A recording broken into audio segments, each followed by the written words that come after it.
have together. Welcome to the Corporate Security Modernization Forum, of which you, EP, and wider security are a part. You already got a clap in the audience. Adrian is giving you lots of claps. Big thumbs up. Of course, we do have representation from the Getting Security Done crew as well, which is always good. And we've got more clapping. Yeah, we got clapping even before you've started. Perfect. Executive protection. When we're talking about modernization, we're not necessarily talking about technology or just technology.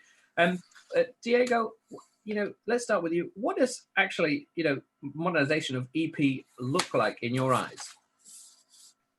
Yeah, thank you very much, Velman, and nice to see you all. So, I mean, I'm glad you mentioned technology because even though it's a central part of the modernization of executive protection, I don't necessarily think it should be at its core. I think there's this fallacy that the more technology we throw at the profession, the better we're going to be at it.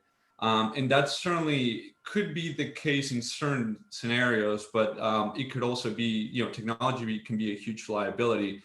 At its core, executive protection, it's a physical profession, right? And certainly technology can bring efficiency into what we do. I mean, if you think about what, for example, Google Maps has done for the profession, right? Let's say 10, 15 years ago, it really didn't exist. So the ability to conduct advances or the ability to get real-time data on our routes, that has been transformational. But we also run the risk of becoming too dependent on technology. So I think for me, the modernization has to focus more on training and ensuring that we bring efficiency into our training. So we are building a program that it's not necessarily built on a house of cards. And when our devices fail or we don't have access to that technology, then we're not able to basically produce the results that we want to. Especially when you're on the proprietary networks and things really go down, or maybe you're in a different location. I like it. Mary, welcome. Obviously, Mary, you have a slightly different perspective on all of this. So for you, what would modernization for executive security even mean? What would it look like? Yeah, and thanks. I think I think at its core, it is a technology issue. It's just I see a large shift in what type of technology we're applying. In large part, we were looking more at physical technology in training in guard protection, and some of my colleagues can speak more to that. But it was more the physical protection of the executives. And I think particularly now with COVID, it's exacerbated the need for cyber protection and some of the virtual protection, and beefing up that technology to make sure, we're tracking where people are, and there's so much more virtual engagement, making sure those devices are protected, that, those end-to-end communications are encrypted, that, we know who we're talking to on the other end and not getting scammed or set up with, the wrong person on the other end. And so kind of beefing up the virtual protection of it through technology as well. Perfect. Yeah, no, because the executive and their family, they're all at risk, and there's a whole host, and we'll get into that. Matthew, welcome to the panel. Is modernization of EP going to be different if we look at the West Coast, the East Coast? Give us a bit of a flavor, because I do try to look at things, through geographic perspectives for these events as well. I'd be interested in your thoughts. Oh, thank you, Velman. My GSDers and Diego as well. Nice to meet you. Yeah, I mean, points and lines on the map are irrelevant right now. I mean, no matter where you are, East, West, Southeast Asia, Antarctica, there's always going to be the modernization with your executive protection agent and the principal, or the principal and the principal family.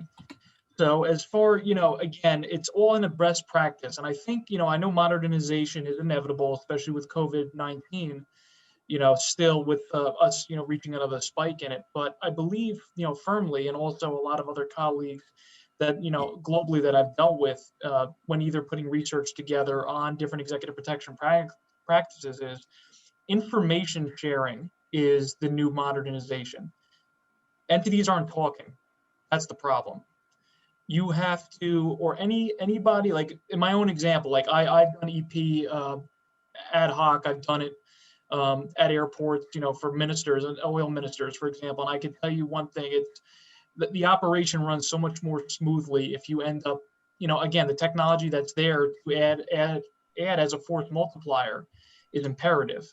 But also you need to marry that with communication and liaisoning with I guess, wherever your principal is traveling or where they're situated. So whether that be, Lee and I were just discussing probably about, like, with OSAC, he had a panel discussion on that. They're a great resource, and also your local law enforcement and security, private and both in the public sector. No, I like it. And you mentioned Lee and the OSAC, and I know, Lee, you also did an OSAC presentation or panel, so that's really good news. I remember when all the things broke with COVID, you were one of the first people to show us around your new SOC. Is the SOC the cornerstone of the modernized EP? Is that where we should look when we look for EP modernization? Unequivocally, yes. I hope my Wi-Fi is okay, and I apologize if the connection isn't that good. Piss poor planning on my side. Apologies. No, it's all good. It's all good. Yeah, the SOC is definitely the future. I love what every panelist has said so far, and it's awesome to see all of my friends, to include Diego. Me and Diego go back a long way, actually. He's my brother from another mother. Anyway, I digress. The SOC is definitely the future, but as Matt said, there is huge requirement for sharing of information. And it also goes back to liaising with those local assets, building those alliances, making sure you do all of your pre-reconnaissance. And I always challenge when people say that you have to adopt different ways for different areas. Well, my point is you always have a working framework everywhere you go. Okay. Yes, every environment may have its idiosyncrasies and differences, but if you stick with a working program and you apply that everywhere that you go, then you should be in a good place. But it's key to build those alliances, do lots of planning before you go. Make sure that you have local assets to support you. Always do some great briefs with your principals and the principal's executive assistants. Make sure you liaise with your cyber teams, making sure that you are doing a deep dark web trawl as well. And social media, see what's trending, see what the threats are, see what the atmospherics are. Those are my points. And I think that the SOC is instrumental in all of that information, because the SOC is providing that information to the operators on the ground. But also, that being said, then you've got to have good coordination between the operators and also the GSOC operators as well. So ground, everything needs to work succinctly. So there's a lot of work that needs to go on before you can even do the cool stuff on the ground. I like it. Cool stuff on the ground. Diego, when we're talking about the cool stuff on the ground and we're thinking about modernization thereof, are we too quick to jump to the conclusion that it's all about intel? Because surely the SOC can do a number of things, could do workflow management, but we tend to gravitate to it. I saw a lot of articles about the smart gun of the future. That is a modernized piece of technology, but yet we're not quick to see it at the SHOT Show and say, yes, this is for EP. Are we too quick to go down the threat intel route when we're talking about EP modernization, Diego? To a certain degree, and I think we're also very quick at just throwing money at the problems and throwing money into throwing money to buy technology to solve some of the gaps that we have within our programs. A lot of the security practitioners, a lot of the individuals that do this for a living don't do it in a big scale. A lot of them are single practitioners. They don't have access to a SOC. They don't have access to threat intelligence, or if they do, it's not properly analyzed because they don't have the means to get it analyzed, or to get a sort of a professional opinion on that intelligence. So we also have to look at this from the perspective of individuals that are not going to have the resources and the back office support to basically drive some of the things that they want to do within their profession. So for me, when I think about modernization, to a certain degree, it's the efficiency that you can bring into the training, into your work, your workspace, your profession, anything you can do to make yourself and your processes more efficient, whether it's reconnaissance, whether it's training, whether it's doing threat assessment. You want to be able to do less with more with less, specifically in austere environments like we're living right now, where security professionals either are, especially those in the executive protection world, it's either feast or famine. Some of them are, they have bigger teams, they have more resources, and other ones are scraping just to get an expense allowance or be able to get some training. So when we're talking about the modernization, it has to, in my perspective, we have to think about efficiency, because not all of the practitioners are going to have access to the tools that they would like to have. And we'll get on to what you'd like to have, because actually the things that cost lots of money, years ago, you can buy on a site which has a name which is freely available for £1.99. Now, Mary, though, of course, you bring a legal perspective to a lot of this, not just a legal perspective, but is it possible that the modernization of EP will come from, I don't know, maybe a legal perspective on what they can and cannot do in new environments? Isn't that an area which sorely needs to be updated? Yeah, I mean, and you can even broaden that scope and say executive protection doesn't just mean their physical safety, from point A to point B. I mean, truly taking that to the full extent, executive protection is, truly the protection of the executive and of your board and of the highest level operations of your company. And that can mean your legal liability. So, so we're seeing a lot of, adaptation of that and a lot of progression of, what does that mean now? I mean, you're looking at COVID and, the impacts of that on global operations, on supply chain, on, safety of your team, of not only your executives and your management team, but also, all employees at the company, as well as things like climate change that are affecting operations, that are impacting local safety and local weather, and that have very large scale local impacts. So we're seeing on the legal side, a lot of that is getting baked into your transactions. So a lot of your contracts are increasing the language that they use to protect the executives, to protect the company at large, and making sure that we broaden that scope of what does it truly mean to protect your executives and maintain business continuity. I hadn't thought of that. And that's the point of the panel, right? That's what we're trying to do, because knuckle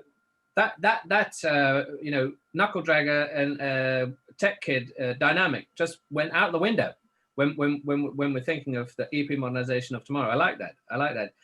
Matthew, do you find that there's a big need to bring a legal expert onto your team, right now, especially now we're working from home, things are changing, regulations are changing. What do you think, Matthew? Think carefully before you answer that question, Matt. Oh, you're giving legal advice. Very good. Yeah, I don't have my certification for that, but but really, actually, yes, it does, because the old way of, only the black suit and earpiece and sunglasses, that's a way of the past. I mean, I'm very nostalgic, don't get me wrong, I'm very old fashioned, but, to segue, from what Mary was saying, and also I just put in the comments, is that you have, and legal is a huge piece of the C-suite, legal, HR, and all that. So yes, you do need a legal perspective in there, because, and again, I'm going to go back to what Lee was saying too, you have to include all the modernization it's a mindset too. It's not just the equipment. So your C-suite, your legal, your HR, your CSO, you're basically everybody in that room. And again, this predicates more to the security field in general having a seat at that table, because in essence, you may be a private contractor a third-party contractor, subcontractor providing executive protection. But when, obviously not, hopefully not when, but if something bad happens, the entity, excuse me, the principal and the principal's organization reputation is at risk. And that hence will lead to a domino effect in a negative sense. But yeah, so you always do want that consult, no pun intended, you want that counsel from your counsel. Mary, was that good enough? Did I do that? Was that okay? No, but Well done. No, but I do firmly believe that you do need, you need the legal team involved, especially in the early stages. Absolutely. Well, and I will jump in. I think the job of a skilled, legal analyst, or somebody either in-house or outside, can really help broaden that scope again of not just one piece of the pie.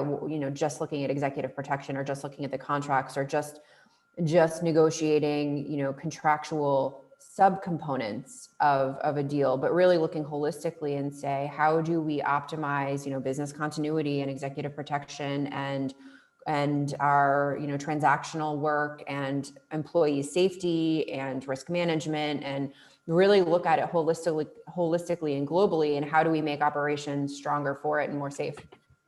I like it. And Deborah in the audience says back to a mindset and culture, which is good, because both sides of the house can get to grips with the concept of culture and mindset. So by the leadership, exactly. I like it. And also, Pelham, I'm sorry to interrupt, Matthew. but really quickly too, there's a lot of territoriality. There's a lot of turf war between your EP team and your C-suite. And that hence, there's a saying, I probably got it from a movie, but it's very true. Pride is a poor substitute for intelligence. Oh. So I think that was Rambo. But anyway, I want to get, but anyway, yeah, but that's something that I've used, as facetious as it may sound. Yeah, you want to have, your pride hang over you. Then when your principle's put in danger, you know why. So I just want to throw that in there. I like it. Well, Rambo, Sylvester Stallone, obviously from New Jersey, isn't he? I guess. I think he's from New York. There you go, New York. It's still tri-state. So he's done movies in New Jersey, I think, but maybe it was Hollywood, New Jersey. I don't know. Okay, fantastic. Well, Lee, let's go back to this convergence topic. And of course, we've seen that convergence doesn't mean to be the same person. And if you look at the adversaries, the bad people, they often have their own little office full of, I don't know, people that are converged, if you look at it that way. What do you see as the converged EP practitioner of tomorrow? Yeah, great question, Phelim, actually. I'm not going to quote John Rambo. I'm not going to go there. I'm going to leave that to my GSD colleague. Convergence is a huge part, and thinking about the bad actors, I'm probably in one of the best environments to talk about bad actors in terms of cartels. And if you look at the security architecture, systems, technologies, and the way that they utilize convergence in an interoperability aspect, then they're doing pretty good. So I always challenge practitioners to look at what the bad guys are doing and how do we keep ahead and, in essence, level out the playing field, or we're always one step ahead, because that's where we're supposed to be. I put earlier about, risk lifestyle. Security is a risk lifestyle, and that's what we need to kind of live and breathe. And again, if you think about, look at some, certain parts of EP right now utilize drone technology, where they'll, throw up the drone, and the drone will go out and do the recce of the route, route recce. And then the operator then will take down all of the dynamics, all of the requirements, and then he'll then do his brief, and he'll brief his team. So already you're seeing different elements work together, and then, highly probable then that route analysis and the brief will then go and sit in the SOC. Okay, so then the SOC has that information, and then the SOC can then put a geofence around, that specific route, and the areas. And then again, you then plug in social media, right? So then you look at social media and you say to yourself, okay, so I've geofenced this area. I can see that there's a protest, and I'm going to talk about Mexico City because we do love a good protest here. There's a protest going on in Reforma, which is the main area. So, okay, how do I get around? So then I have to liaise with my SOC, okay, as the team leader, and I need to ascertain that information. What is the best route? However, if I've got a principal, am I going to make that principal late? So then I need to discuss with that principal in the background, put on my big boy pants and say, hey, look, sir, madam, yeah, we potentially may be 20 minutes late, but that is the call that I need to make to ensure your safety at all times. So there are a lot of elements. And if you think about convergence, but it all comes back to the user. You know, Diego was concise and to the point earlier. We can have all of these amazing technologies. We can have AI, we can have robotics, we can have drones, we can have GSOCs, you know, and everything can work together. But if the user doesn't understand how it all works, then it falls down fundamentally right there. And in essence, all of this technology is useless. I'm a lover of technology, as you know. That's why I have this beautiful GSOC.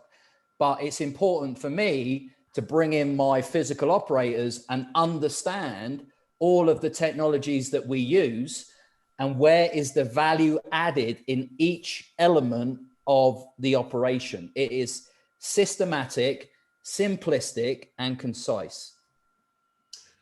Phelim, and if I may, and great points, Lee. You know, one thing that I think we also need to consider is, you know, when we're discussing the modernization of executive protection, it almost sounds like there's an end goal, there's an end place that we're trying to reach. And the reality, there is none, right? It's a constant evolution. If anything, we're trying to, you know, keep up the pace with what's happening around us in society.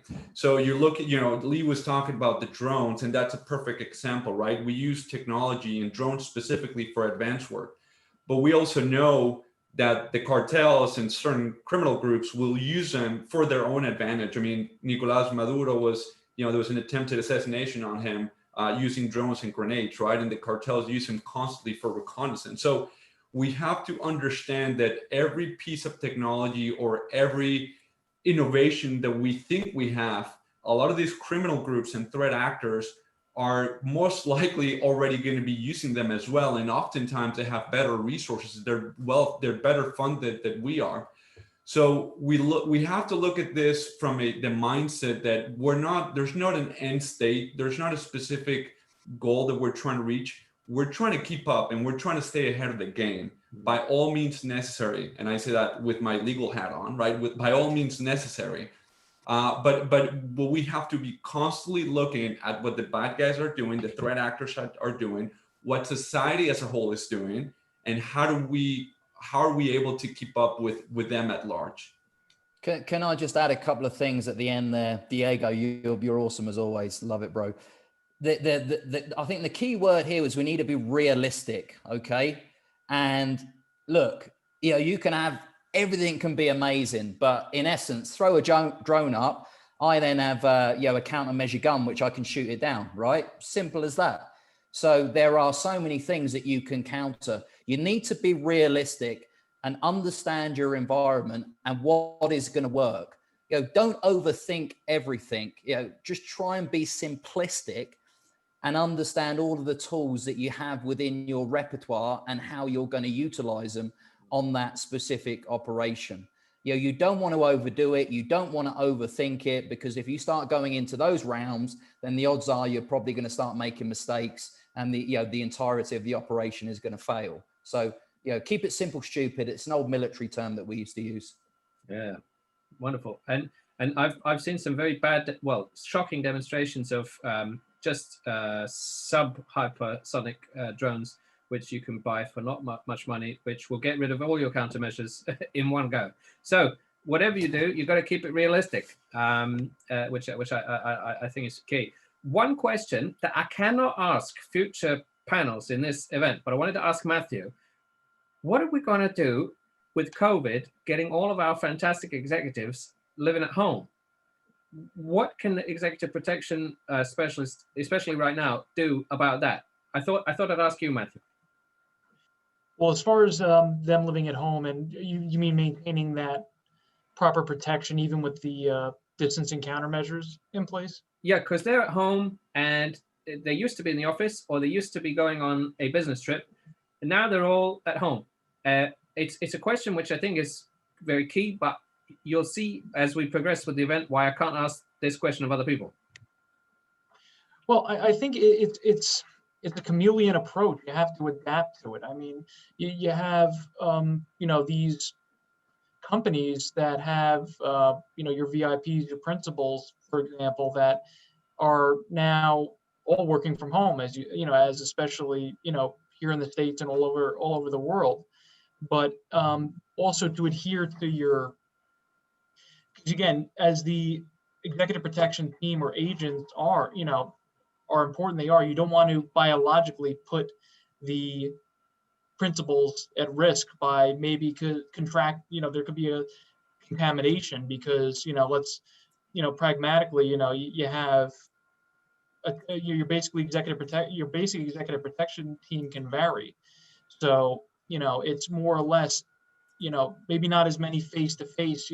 That's where it goes into Lee and everybody was mentioning is your GSOC, your intelligence team. That's so if you need to have more of a personal one-to-one interaction, you can limit it because again, there's security and then there's safety. You don't want to scale to sacrifice your principal safety with security. You never know. The aggressors are probably counting on that. Mm. As far-fetched as it may seem, that's the easiest way is, obviously asymptomatic or not, so they have to put their safety hat on, not just the security hat. Great. No, I thought I'd ask it because actually it's been a bit of a topic that I've wondered, how can we grapple with that bit of an elephant in the room in this entire event? Right. I mean, I've been on the front lines ever since. So, I don't have the luxury to work from home. So that's something that I've been since past March, been dealing with day in and day out. So, it's the whole thing's, think smarter, not harder when it comes to that. Perfect. I like it. Well, we are sort of out of time, but I thought I'd give Mary the final word. Say, Mary, Executive Protection Modernization, what's your message? How can it fit in with corporate security modernization? Yeah, I think I'll, with the last word kind of tied into the last train of thought is, take a moment to evaluate what's really necessary in your organization and for the executives that are being protected. And, just because there's these fancy weapons or, the latest drones that are out, that might not make sense for your organization. So be effective in looking at what the needs are of your organization, of the executives, of the board, of those principals, and try to, like Matt said, be smarter, work smarter, think smarter, and apply that. Is that just, modernizing and upgrading and reanalyzing your processes and just kind of dusting off what you already have, or does it need investment into new technology or maybe just a different strategy? But, I think that's going to be the most effective tool we have moving forward is, what makes the most sense for us. I like it. It's positive, and we can get security done. And it's nice to have so much GSD here. I had suggested that we get a GSD background going as well, so we can do that. Christian is in the audience, says, a great panel. Good job, everyone. Jay says, great panel. We are out of time. Lee, Matthew, Diego, and Mary, thank you very much. This has been a great panel. Kevin says, great energy in sharing proven solutions and the need for strong internal partnerships. Thanks. Adrian is amazing and clapping. Look, this is good. We got lots of momentum going. Well done. Thanks, guys. Have a great day. Thank you, everybody.